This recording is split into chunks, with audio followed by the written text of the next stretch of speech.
Welcome to Insight Club. In this video, we are discussing MECE 103 Actual Economics and Theory and Practice. Before starting this, I want to share something.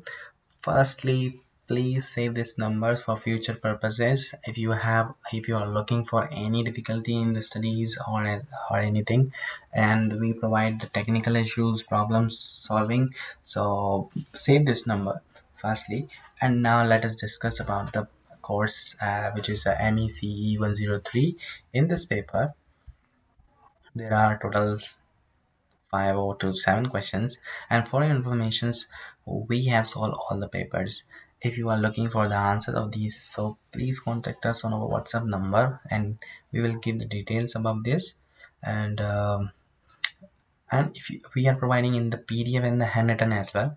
If you are looking for the handwritten, so we will write your assignments and ship to your address. And thank you so much for watching. If you have other queries related to the any course, so you can contact as well. Thank you.